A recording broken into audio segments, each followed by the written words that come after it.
राधारमण भगवान श्रीकृष्णजींचे चरित्र जीवनाची व्यथा दूर करणारी ही कथा, संसारामध्ये तापलेल्या जीवाला शांती प्राप्त करून देणारी ही श्रीमद भागवत कथा, जीवनातील सर्व प्रश्नांची उत्तरे आणि वजाबाकीचे एकमेव साधन म्हणजे श्रीमद भागवत कथा, अशी अवीट गोड पवित्र मधुर पावन श्री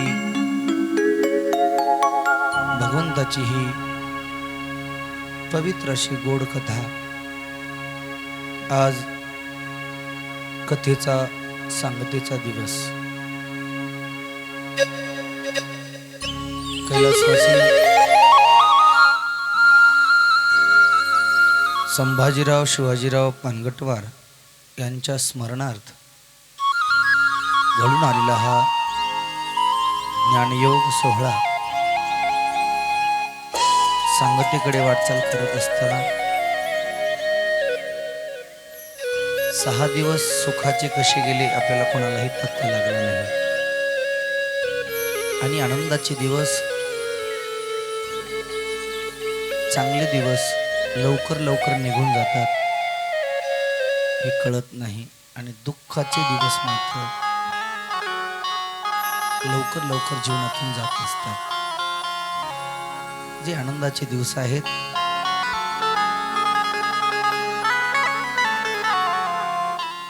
कितीही दिवस आनंद उपभोगला तरी तो आपल्याला कमीच वेळ असा भासतो।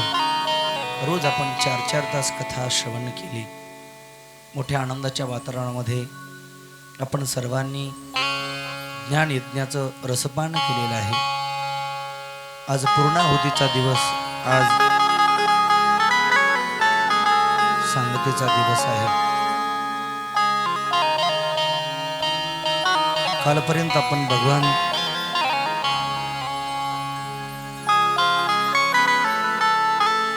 भगवंताचा विवाह सोहळा काल आपण श्रवण केलेला आहे। भगवंत राजे झाले, रुक्मिणी स्वयंवर झालं। काल आनंदामध्ये आपण सर्वांनी भगवंताचं गुणगान सुद्धा केलेलं आहे।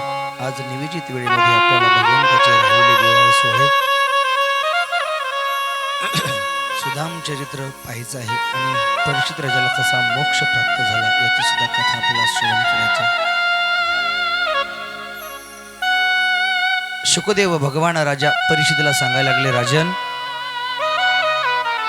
भगवंत इथं अवतार धारण करतो भक्ताचं रक्षण करण्यासाठी आणि दुष्टांचा निपात करण्यासाठी, आणि त्या भगवंताच्या लीला आपण जर श्रवण केल्या तर आपण सुद्धा दोष मुक्त होतो। आपल्या जीवनातील केलेली लहान मोठी पाप असतील ती सर्व जळून राख होतात, पापाचा लेश सुद्धा शिल्लक राहत नाही। पाप्याला पुनीत करणारी ही कथा आहे। एवढंच नाही, पिशाच्य योनीला प्राप्त झालेल्या मनुष्याला सुद्धा दिव्य मोक्ष तो प्राप्त करून देणारी ही श्रीमद भागवत कथा आहे।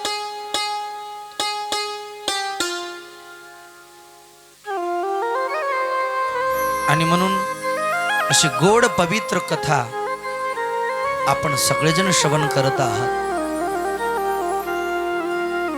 एकाच्या कैवाडे उगवी बहुतांचे कोडे,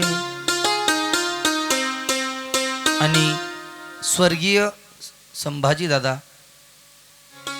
यांच्या स्मरणार्थ ही केलेली भागवत कथा आपल्या सर्वांचा उद्धार करून जाते।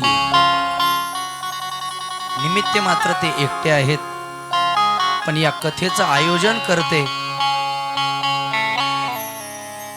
नियोजन करते संयोजक, या सगळ्यांच्या अथक परिश्रमामुळे आपल्याला सर्वांना ही कथा करता आली। आपण सगळेजण भाग्याचे आहोत। शुकदेव राजा परीक्षितला सांगायला लागले, राजन, भगवंतानं अवतार धारण करून रुक्मिणी मातेशी सोबत विवाह सोहळा संपन्न केला आणि राज्यकारभार सुरू झाला। परीक्षित राजा म्हणायला लागले, आणखी बाकीचे भगवंतांनी विवाह सोहळे कसे केले? राजा म्हटलं की अनेक राणे असतात, राजा म्हटलं की एका राणीमध्ये शोभून दिसत पाटील दोन करतो तो राजा आहे ना.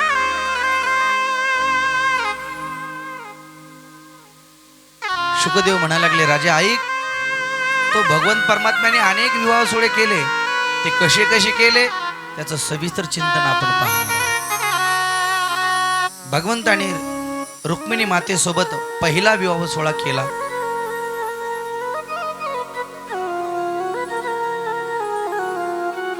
भगवंताचा सुंदर असा राज्यकारभार चालू असताना एक दिवस भगवंताच्या अंगावर चोरीचा आळ आला.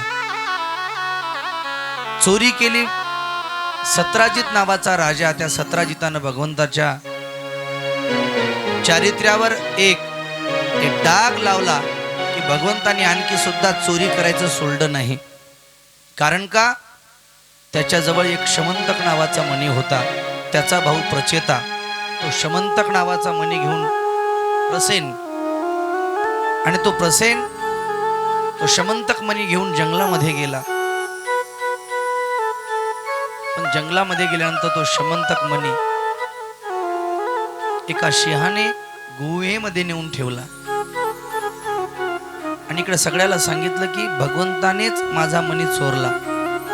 राजा झाला पण याची खोड गेली नाही म्हणे. अपप्रचार भगवंताचा व्हायला लागला. भगवंताने सांगितलं, मी चोरी केली नाही, पण माझ्यावर आळ आलेला मी घालवल्याशिवाय राहणार नाही. आणि त्या गुंफेमध्ये नेलेला तो शमंतक मणी एक दिवस त्या जंगलाचा राजा अर्थात जांबवंतजी गेले होते. जांबवंताने त्या सिंहाबरोबर युद्ध केलं आणि तो शमंतक मणी आपल्या घरी घेऊन आले.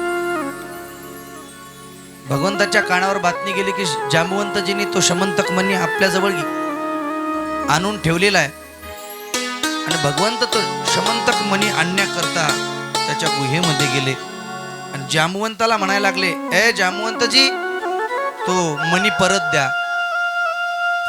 जांबवंतजीने सांगितलं, मी असा मणी परत देणार नाही. दोघांचं युद्ध लागलं. जांबवंतजी खाली आहेत, भगवंत छातीवर बसलेले आहेत. कधी हे खाली तर कधी ते वर. बराचसा काळ कुस्ती झाली. बराचसा वेळ झाल्यानंतर मग जांबवंतजी थोडे थंड पडले. जांबवंतजी खाली पडले. जांबवंतच्या छातीवर भगवंत बसले. आणि ज्यावेळेस जांबवंतजीने डोळे उघडून पाहिलं तर डोळे उघडले की कृष्ण दिसायला लागले. डोळे बंद केले की राम दिसायला लागले. डोळे बंद केले की प्रभू रामचंद्र दिसायला लागले. डोळे उघडले की श्रीकृष्ण दिसायला लागले. मग मात्र जांबवंतजी स्तब्ध उभा टाकले आणि म्हणायला लागले, भगवंत, तुम्ही जर पहिल्यांदा दर्शन दिलं असतं तर मी हे कुस्ती खेळलीच नसती, युद्ध खेळलंच नसतं. प्रभू म्हणायला लागले, जांबवंता, अरे तुझी इच्छा होती.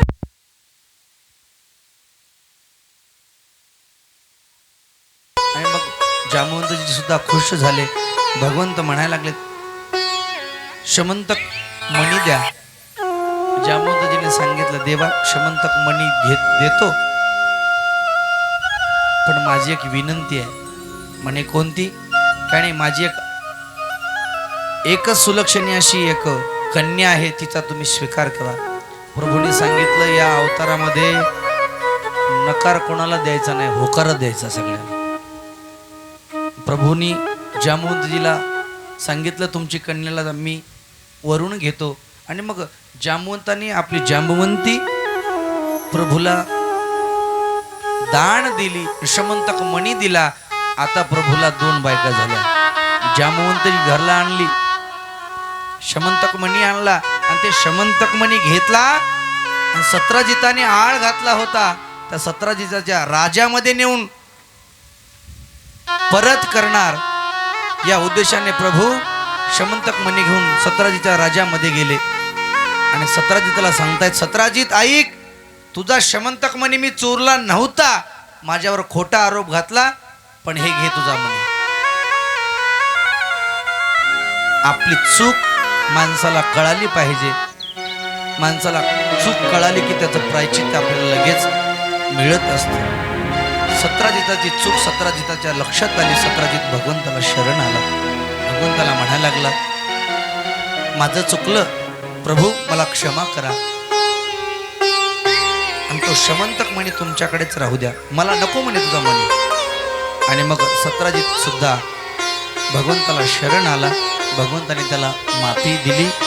आणि मग सत्राजित म्हणायला लागला, प्रभू माझी एक सुंदर अशी कन्या आहे, तिचा तुम्ही स्वीकार करा. प्रभूने सांगितलं, नाव काय म्हणे सत्यभामा. चला म्हणे.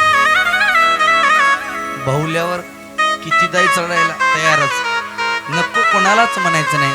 आणि मग सत्यभामा सुद्धा भगवंताने वरून घेतली. आता भगवंताला बायका किती झाल्या तुम्ही मोजा. आता एका लग्नाला साहेब एवढ्याला लग्न लावायला वेळ लागायलाय. आपल्याला 16,108 लावायचे लग्न. किती वेळ लागेल?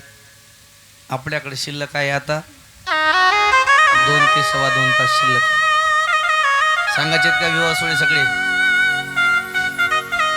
ऐका, तुम्हाला चिंता नसावी, बरोबर वेळेमध्ये आहे. आणि मग भगवंताने त्यांची एक आत्या होती, त्या आत्तीची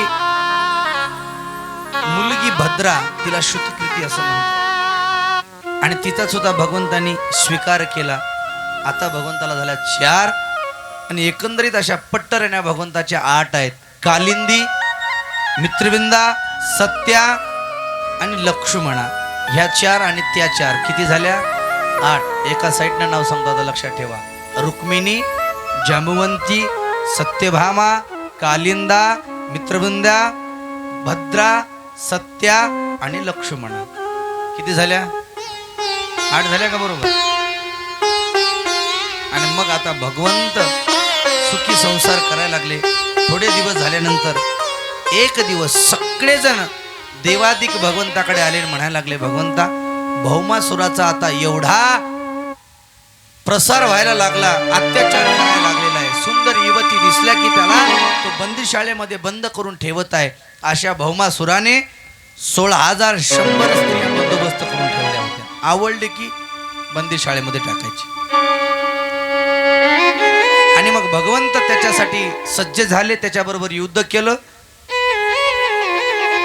भौमासुराचा वध केला. आणि त्या 16,100 बंदी खाण्यातल्या मुलींना भगवंतानी स्वतंत्र करून टाकलं, मुक्त केलं. आणि त्या स्त्रिया घराकडे निघाल्या. त्यावेळेस सगळ्यांनी भगवंताला विनंती केली, भगवंता आता आम्ही कोणाच्या घरला जावं? आम्ही कलंकित झालो, आम्हाला कलंक लागलाय. घराकडे जर आम्ही गेलो तर आम्हाला लोक चांगल्या नजरेने पाहणार नाहीत. भगवंता तुझ्या वाचून आता या जगतामध्ये आमचा स्वीकार करणारं कोणी नाही.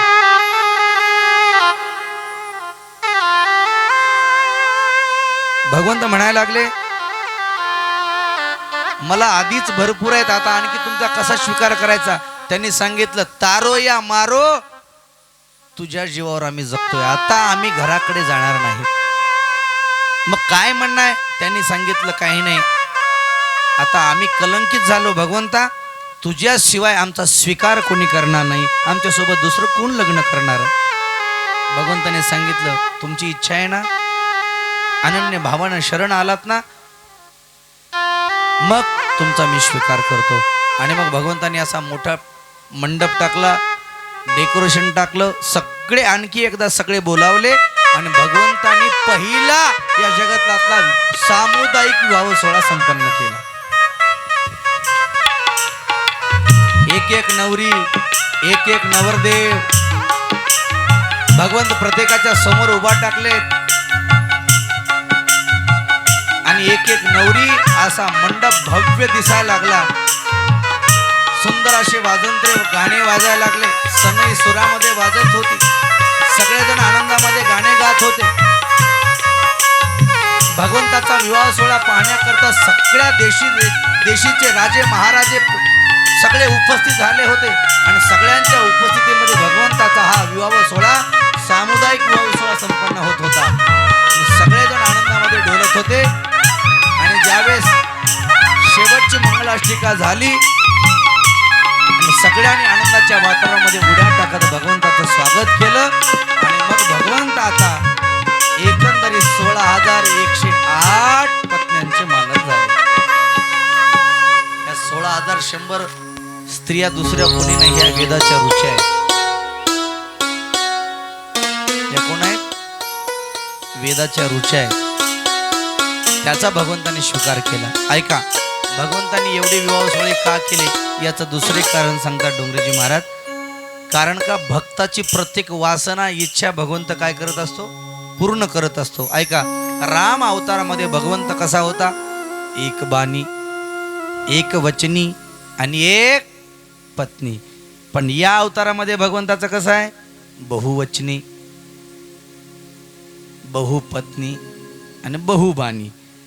बाणाला कमी नाही, किती बाऱ्या खोटं बोलतो आणि कसं खऱ्याचं खोटं करतो आणि खोट्याचं खरं करतो त्यालाच माहीत. नवल केवडे केवडे, नकळे कानोबाचे कोडे. आणि बायका तर भरपूर झाल्या. ऐका, एक अशी कथा सांगतात, भगवंतांनी एवढे विवाह सोहळे का केले? एक तर वेदाच्या ऋचा, आणि दुसरं कारण सांगतात राम अवतारामध्ये ज्यावेळेस युद्ध झालं आणि बक्षीस वितरणाचा कार्यक्रम सुरू झाला स्पर्धेमध्ये, आणि या सप्ताहामध्ये ज्यांनी ज्यांनी सहकार्य केलं त्याचा सत्कार करतात बघा, आहे का नाही? निरोप समारंभ काय ते म्हणतात ना. हा, आणि मग बक्षीस द्यायला लागले, सगळ्याला बक्षीस दिले. वितरण झालं, बक्षीस वितरण झालं, सगळा राज्यकारभार सुरू झाला. एक दिवस सगळे वानर सेना अशी बसली होती. भगवंत रोज सकाळी सकाळी पंचायतीवर यायचे, सगळ्याचे गाराने ऐकायचे. सीता मैया सुद्धा साईडला बसायची. दोघाची जोडी बघून एक दिवस वानरांच्या मनात आलं. वानर म्हणायला लागले, आपला मालक बायको सोबत संसार करायला लागला, दोघ जण मस्त बसले, आपण किती दिवस एकटं राहायचं? मग काय विचार आहे? ते मोठं म्हणे, आता आपल्याला एकटं थांबायचं नाही. मग बस झालं म्हणे, आता आपल्याला लग्न करायचं. मग म्हणायला लागले, पण लग्न करायचं खरं आहे, पण आपल्याला पोरगी कोण देईल? एक हुशार वानर होतं, विनेकरी बाबा. ते म्हटलं, तुम्हाला माहिती नाही का आपल्या मालकाचा चमत्कार? आपल्या मालकाने दगडाला जर स्पर्श केला तर दगडातून बाया तयार होतात. मग काही नाही म्हणे, एक एक दगड घेऊन जाऊ, प्रभूला सांगू या दगडाला स्पर्श करा, महिला मंडळ तयार होईल, आपल्याला बायका भेटतील, आपला संसार सुखाचा होईल. खरंय म्हणे, सगळ्याला आवडलं. आणि मग सगळे वानर सेना एकत्रित बसली आणि एकदा जाऊन भगवंताला आपण मागायचं म्हणे. भगवंताला सांगायचं की या दगडाच्या आम्हाला बायका करून द्या. काय म्हणायचं? रामा, आम्हाला दगडाच्या बायका करून द्या. किती दिवस प्रॅक्टिस केली? 1 महिना प्रॅक्टिस केली. आता मोठ्या माणसापुढे जाऊन बोलायची कोणाची ताकद होती काय? चांगला मनुष्य जर असेल त्याच्या समोर जाऊन बोलायला माणसं घाबरतात. आमच्या गुरुजी पुढे आम्ही जाऊन घाबरतो बोलायला. आधी विचार करावा लागतो काय बोलायचे. 5 मिनिटाचं जरी बोलायचं असेल तिथं 2च मिनिटात वापस येतो मनुष्य. आमदाराला बोलायचं असलं की माणूस जपून बोलतात, म्हणजे मोठ्या माणसाला बोलताना माणसं जपून बोलतात. आता आप्पाला बोलायचं काही झालं तर आपण जपूनच बोलत असतो. न जाणू चुकीचा शब्द गेला, आगाव बोलण्यात आलं तर काय सांगावं. त्याच्यामुळे आपण काय करतो, विचार करून बोलत असतो मोठ्या माणसाला. कोणीही असो, आपल्या घरचा करता सुद्धा मनुष्य असू दे, घरचे सुद्धा माणसं करत्या माणसाला सांभाळून बोलत असतात, विचार करत असतात काय बोलावं ते. आणि महिनाभर प्रॅक्टिस केली यांनी. रामा, आम्हाला दगडाच्या बायका करून द्या. महिनाभर प्रॅक्टिस केली, सज्ज झाले. आणि एक दिवस सकाळी सकाळी सगळ्यांनी दगड घेतले मोठमोठाले. जे ताकदवार होते का नाही 1.5 क्विंटलाचे, त्याने मोठा दगड घेतला. त्याने विचारलं, एवढा मोठा दगड? म्हणे हा, बायको अशी चांगली म्हणजे एकानं अशी लहानच घेतली. ते म्हणले, आपल्या बरोबर आहे, जीवासारखी, आपल्याला मोठी काय करायची बापू म्हणे. एक वानर लहान होतं पण दगड असं कणूकून उचलत होतं. ते म्हटलं, एवढी बायको कशाला? म्हणे लॉकडाऊन जर पडलं, मुकराबादला बाजारला जायचं असेल, वाहन भेटत नसेल तर हिच्या खांद्या बसलं की नेती म्हणे कुठं बी. अवघडच नाही, कशाचा प्रश्नच नाही. ज्याला जशी पाहिजे तशी त्यांनी दगड हातात घेतले आणि उचलून निघाले. भगवंत सकाळी पंचायत करण्यासाठी बसले होते, असे दरबार भरला होता. सगळे वानर सेना दगड घेऊन यायले. बघितले, भगवंतांनी एकदाच आवाज दिला, ए दगड घेऊन कुठं? रावण तर मेला ना, आता कशाला लढाई करायची, कुठं जायचं लढायला? भगवंताने असा आवाज दिला की सगळे गार झाले. भगवंत म्हणले या इकडे पुढं. सगळेजण पुढं बघायला. युद्धाला जायचं नाही. मग दगड कस काय आणले? एकही बोलना. बोलाव कोणी? भगवंत 2 मिनिटं थांबले. भगवंत म्हणायला लागले अरे बोला ना कोणीतरी. मग तर अर्धे घाबरले. जे पाठ केलं होतं ते बी विसरून गेलो. भगवंत म्हटले बोलता का मी जाऊ उठून? एक जण म्हटला संधी आली, संधीचं सोनं करा, उद्या वेळ येते का नाही माहिती नाही. म्हणा एक जण काहीतरी. तू म्हण म्हणण्यामध्ये एका संतोष भाऊ सारख्याने एकानं म्हटलं एक. दुसऱ्यानं हळूच म्हटलं 2. साडे माडे 3. रामा आम्हाला बायका करून घ्या. काय म्हणणार होते तिथं? काय म्हणणार होते? रामा आम्हाला दगडाच्या बायका करून द्या म्हणायचं. दिलं विसरून, गेले विसरून आणि डायरेक्ट म्हटले रामा आम्हाला बायका करून घ्या. भगवंत म्हटले वा वा वा, माझ्यासाठी एवढे कष्ट खाले रे तुम्ही. झाडांचा पाला खाला, तुमच्यामुळे तर मला माझी बायको मिळाली. तुमची जर इच्छा असेल या अवतारात मी एक बाणी एक वचनी एक पत्नी आहे, तुमची इच्छा पूर्ण करतो. पण या अवतारात नाही, पुढच्या अवतारात. मग ते 16,000 इकडे बायका करून घेतल्या. आणि मग भगवंत आता मोठ्या थाटामाटामध्ये संसार करायला लागले. भगवंताला एवढे मुलं झाले. सर्व स्त्रियांना 10 मुलं झाले. रुक्मिणीला प्रद्युम्न झाला, प्रद्युम्नाचा अनिरुद्ध, आणि अनिरुद्धचा सुद्धा भगवंताने प्रेम विवाह सोहळा लावून दिला. अनिरुद्ध आणि उषाचा. असं म्हटल्या परीक्षित राजा म्हणायला लागला त्या अनिरुद्धाचा विवाह सोहळा कसा संपन्न झाला मला सांगा. आणि त्यावेळेस शुकदेव सांगायला लागले राजा ऐक, बाणासुराची कन्या, शिवभक्त तो बाणासूर, त्याची एकच कन्या उषा, तिने स्वप्नामध्ये अनिरुद्धाचा चेहरा पाहिला होता. तिच्या स्वप्नात राजकुमार गेला होता. आणि मग ती आपली सखी चित्रलेखा तिला सांगितलं बाई माझ्या स्वप्नामध्ये एक कुंवर आला, एक राजकुमार आला होता, एवढा चांगला देखणा होता, मी त्याला स्वप्नात वरून घेतलंय, मी त्याची पत्नी आहे, तो माझा मालक आहे, दुसऱ्या जगतात मी दुसरं कोणीच वरून घेणार नाही. चित्रलेखानं सांगितलं मी तुझी मैत्रीण आहे, काहीही काम पडलं तर मला सांग, पण तो राजकुमार मी तुला आणून दिल्याशिवाय राहणार नाही. चित्रलेखा हा राजकुमार बघण्याकरता फिरत फिरत आली आणि अनिरुद्धाला पाहिल्या अनिरुद्धाची फोटो काढली आणि नेऊन दाखवली. चित्रलेखानं दाखवल्या उषा म्हणायला लागली हाच तो राजकुमार आहे, मला याच्याशीच लग्न करायचंय, पण आणायचं कसं? चित्रलेखानं सांगितलं तू चिंता करू नको. द्वारकेमध्ये आली, संध्याकाळची वेळ आहे, पण संध्याकाळी सगळी द्वारका झोपीत आहे, पण सुदर्शन चक्र मात्र सगळी भोवताल फिरत आहे, मध्ये प्रवेश मिळत नाही, काय करावं? मग चित्रलेखाने नारद मुनीची मदत घेतली. नारद मुनीला सांगितलं जेणेकरून या दोघाला एकत्रित करायचंय, मला तुमची मदत पाहिजे. नारदाने सांगितलं ठीक आहे. नारद सुदर्शनला एवढं बोलायला लागले, सुदर्शना काय तुमची ड्युटी आहे, 1 मिनिट तुम्हाला हे नाही. ते म्हणे नाही रात्रचा पार आहे, मला गोलच फिरावं लागतं. नारद म्हटले कुठं चोरी होणार आहे, माझ्याजवळ बसाना. नारद मुनीने सुदर्शन चक्राला थांबवलं आणि तोपर्यंत तिकडं चित्रलेखा मध्ये आली, अनिरुद्धाच्या महालामध्ये गेली, पलंगा सगळंच अनिरुद्ध उचलला घेऊन गेली. आणि दोघही महालामध्ये त्यांचं मिलन झालं, त्यांचा विवाह सोहळा संपन्न झाला. भगवंताने सुद्धा त्याला होकार दिला होता. आणि ही उषा आपली अनिरुद्धाने नेली म्हणून बाणासूर रागावला.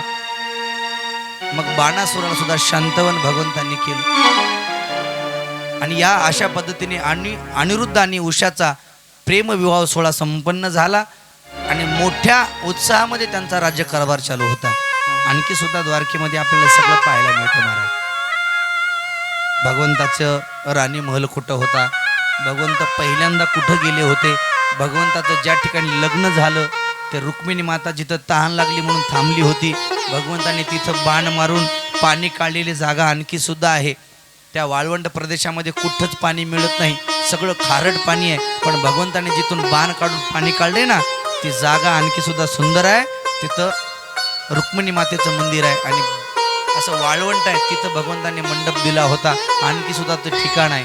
भगवंत युद्ध सोडून पळून गेलेलं ठिकाण, रणछोड भगवान, आणखी सुद्धा तिथं मंदिर आहे. या जरासंधाला भिवून भगवंताने पाण्यामध्ये द्वारका, मूळ द्वारका सोडून मध्ये गेले होते. ती आणखी सुद्धा पाण्यामध्ये द्वारका आहे. तिथं राज्यकारभार करायचे. आणि आता जे आपल्याला सगळ्याला दर्शनासाठी मंदिर खुलं आहे ना, भगवंताचं द्वारकाधीश समुद्राच्या कडेला, बघून घ्या. जीवनामध्ये द्वारकाधाम सुंदर आहे. किती वर्ष झालं महाराज? 5000 वर्ष झालं त्या मंदिराला. 5 मजली ते मंदिर आहे. भगवंताला दिवसातून 11 वेळा पूजा केली जाते. 11 वेळा भोग दिला जातो, 56 प्रकारचा भोग. 5 वेळा ध्वज खाली उतरला जातो. एवढी विशाल मोठी पूजा होते. गेल्यानंतर आपल्याला तुम्हाला पाहायला मिळेल. गेला नसताल तर कधी जा. सुंदर अशी द्वारका नगरी आहे. आणि भगवंताचा राज्यकारभार चालू असताना एक दिवस सत्यभामेला गर्व झाला.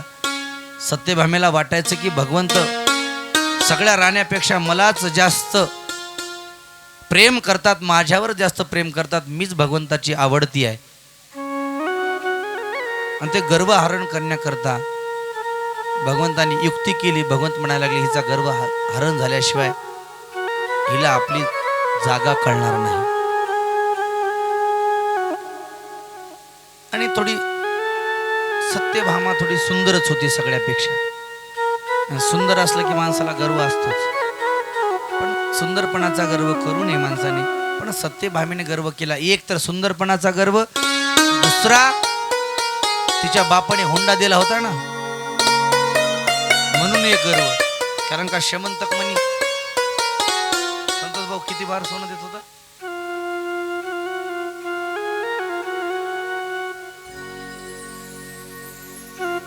आता त्याचं एक आहे संशय म्हणा. कुठं 7 भार म्हणतात, कुठं 24 भार म्हणतात. पण आपल्याला जे पाहिजे तेवढं घेऊ. सोनं जास्त पाहिजे असं तर जास्त घेऊ. किती भार होतं सोनं?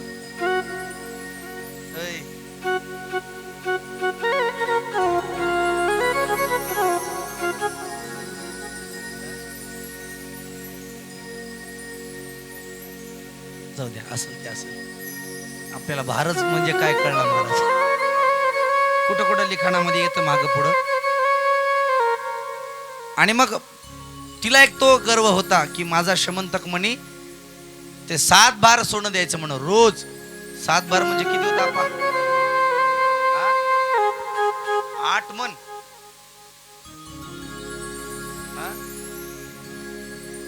7 क्विंटलचं 10 क्विंटलचं 1 मन.